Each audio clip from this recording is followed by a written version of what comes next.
projeto de lei complementar número 8, de 2014, de autoria dos vereadores Rômulo Quintino, do PSL, João Paulo, do PSD, Cláudio Gaiteiro, do PSL e Pedro Martendal, do PSDB, que altera a lei complementar número 1, de 2001, Código Tributário Municipal, alterada pela lei complementar número 42, de 2007. Em discussão.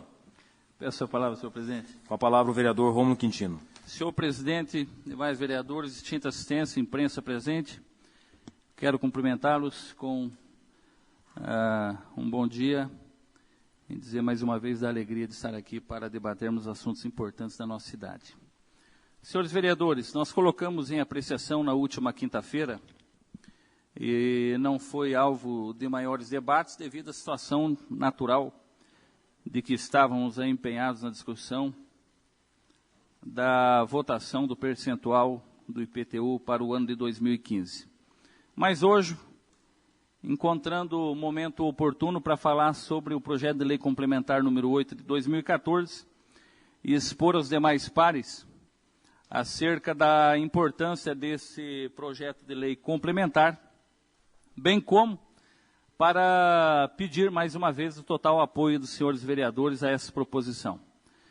A presente proposta, ela vem, na verdade, senhores vereadores, corrigir uma falha, a meu ver, ou uma lacuna deixada pelo Código Tributário feito no ano de 2007, no que diz respeito aos templos de qualquer culto, seminários, conventos e instituições naturalmente do gênero. No artigo 268, senhores vereadores, os senhores têm um anexo aí, eu gostaria de pedir aos senhores para que acompanhasse. No artigo 268, tem a seguinte expressão no seu parágrafo 7, não são contribuintes da taxa de licença para localização e funcionamento. Primeiro, inciso primeiro, os templos de qualquer culto, seminários e conventos. Segundo, os órgãos de administração direta, federal, estadual e municipal. Seguem mais dois. Então, essa primeira taxa de licença para localização e funcionamento é a expedição do alvará de funcionamento.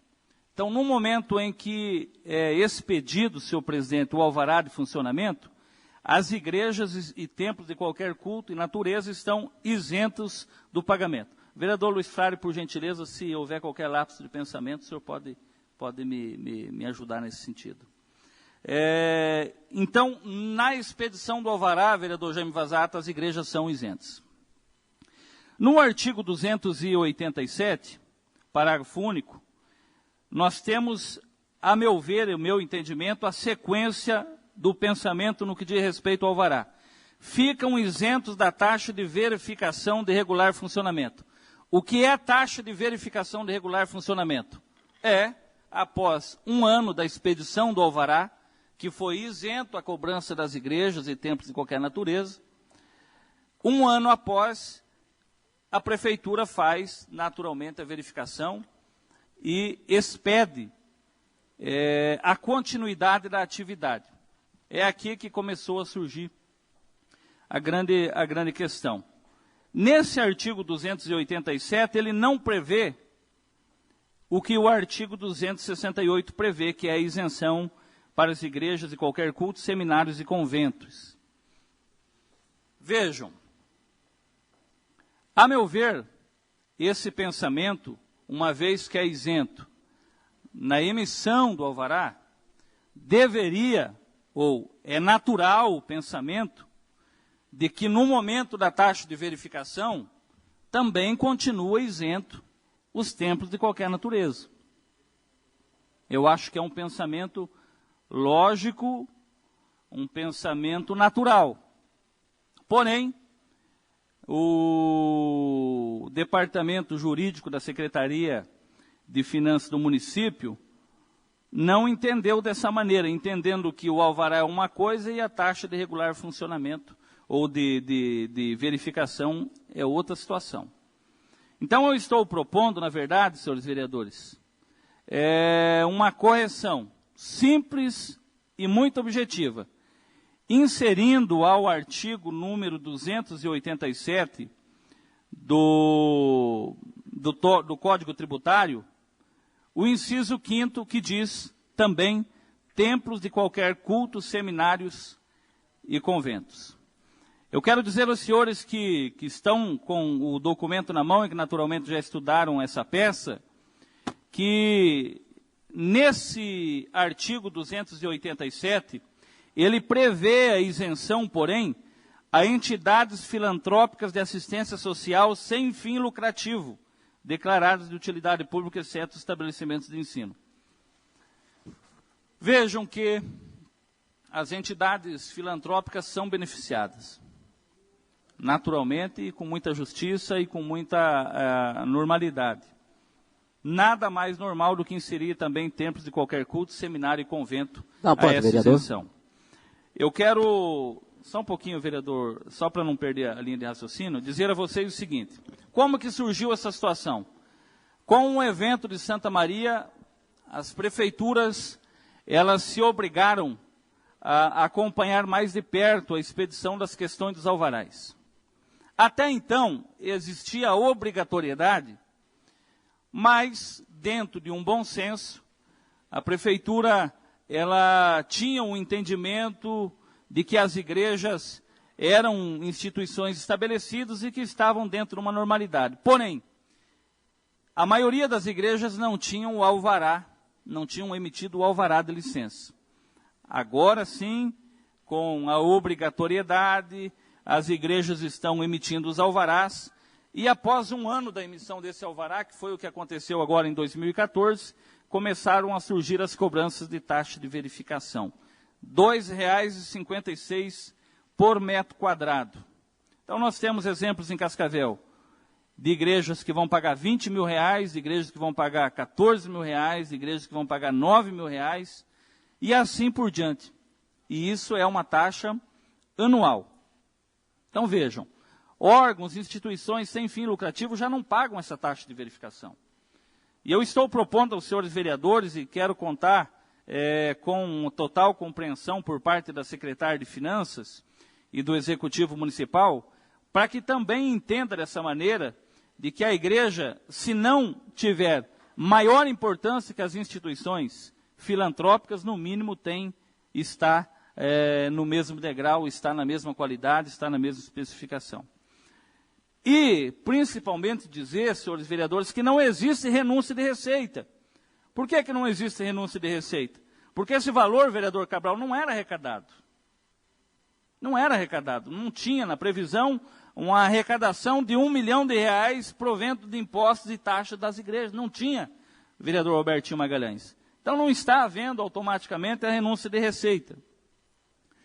Agora, eu quero aqui, com muita tranquilidade, de repente algum dos vereadores até faça menção do texto bíblico que fala que dai a César o que é de César e dai a Deus o que é de Deus. Então eu quero ajudar vocês nesse pensamento, me antecipar. Jesus disse lá em Mateus 22 e 21, e quem sabe você possa perguntar assim, mas as igrejas não querem pagar o imposto? Não, a igreja não se nega a pagar imposto. Igreja não é inadimplente.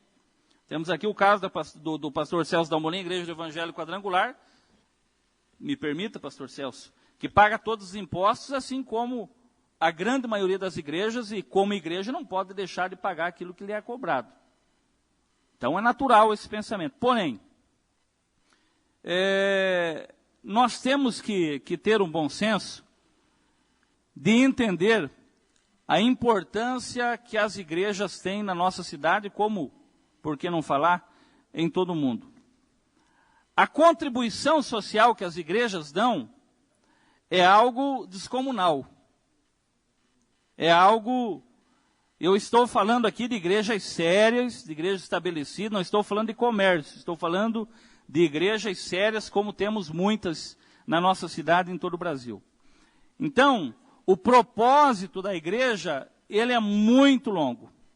E eu quero dizer aqui a vocês, fazer minhas as palavras de Dom Odilo Scherer, o arcebispo de São Paulo, que disse que o primeiro objetivo da igreja, em sua missão, é ajudar as pessoas a terem um encontro pessoal com Jesus Cristo.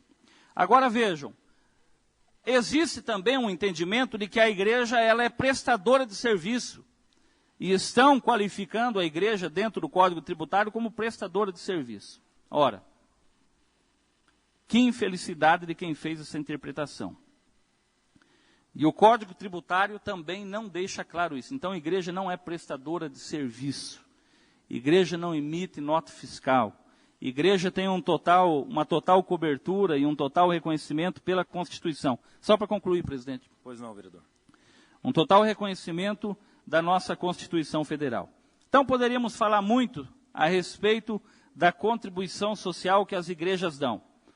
Nós temos, no nosso bairro, por exemplo, vários trabalhos feitos ali pela paróquia, e eu quero comentar aqui a paróquia Rainha dos Apóstolos. Nós temos aqui um trabalho maravilhoso que é feito pelas igrejas evangélicas. Eu quero dizer que, com toda certeza, o poder público teria necessidade de investir muito mais nas igrejas. Porque a igreja traz de volta o cidadão que não teve uma oportunidade muitas vezes durante a sua vida. A igreja é responsável em fomentar uma vida espiritual, em fomentar uma vida de retidão, uma vida de acordo com os bons princípios para o cidadão. E a partir disso, esse instrumento irá fechar qualquer brecha de interpretação que porventura ficou aberto, irá fechar qualquer brecha de interpretação nessa questão das igrejas. Então, senhores vereadores, eu acredito que os senhores entenderam a dualidade de informações que existe na